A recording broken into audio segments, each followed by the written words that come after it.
Good afternoon, Katie Munn here with Munnday Musings. It's a beautiful, crisp fall day. I'm out on my rooftop deck here. As you can see, it's so beautiful out. So today on Munnday Musings, we are going to be talking about sleep and how sleep is so important. This weekend, I did not get enough sleep. I worked too much, and I'm feeling it today. It's so interesting how lack of sleep can make you feel frustrated.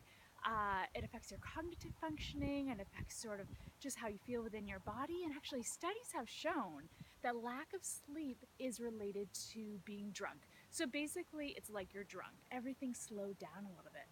And if you think about it, when you were younger and you went out and you got drunk, that was kind of fun. But as you get older, it's like you have stuff to do. You can't be tired. You can't be bogged down. So today on Munnday Musings, we're going to be talking about how to get enough sleep and then healthy patterns and habits to do before you go to sleep. So sleep hygiene, if you will.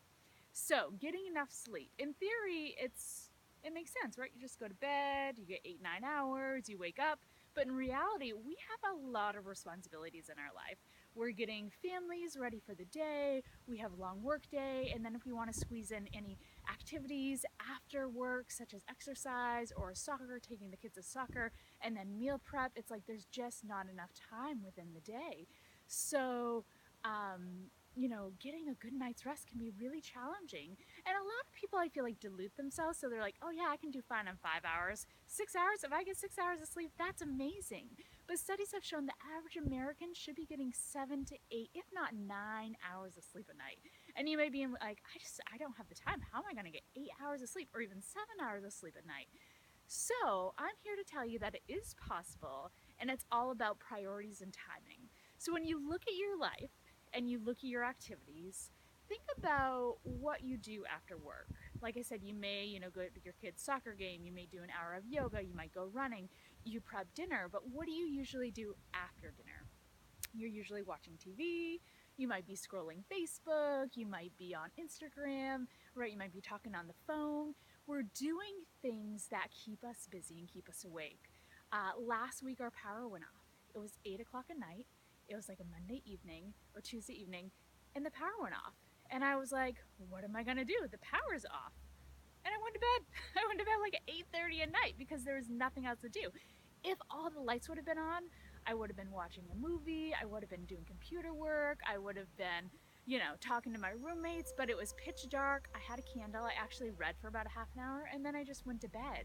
So, looking at your evening routine and looking at how much time you spend on TV, the computer, social media, and see if you can cut any of that out. Now, a lot of us, I know, we may go to bed on time, but we don't actually sleep well.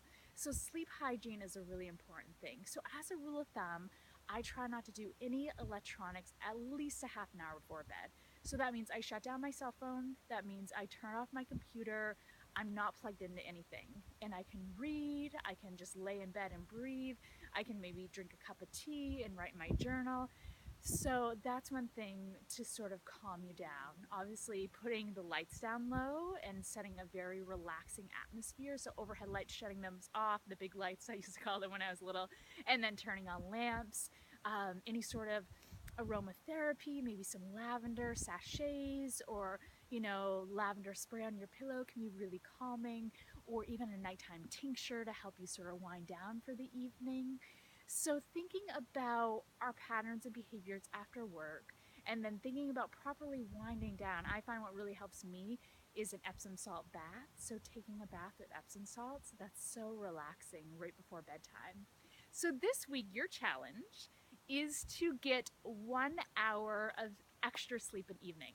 So, if you're doing 5 hours, I want you to be sleeping 6 hours. If you're doing 6 hours, I want you to be sleeping 7. If you're doing 7, I want you to be sleeping 8 hours.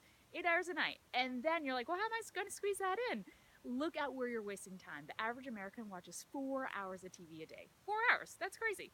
So cut back on your TV, cut back on your social media, cut back on Facebook, cut back on your computer time. Shut all electronics off a half an hour before bedtime. And do this for 1 week, getting this extra hour of sleep. I know I'm going to bed an hour earlier tonight. And then see how you feel. And you'll be amazed at your energy, at your mental clarity, at you just feeling a little bit better about the world. So I want to check back in with you next week and see how this challenge goes for you. I love you all so, so, so much. Have an amazing week and happy Monday. Okay, bye.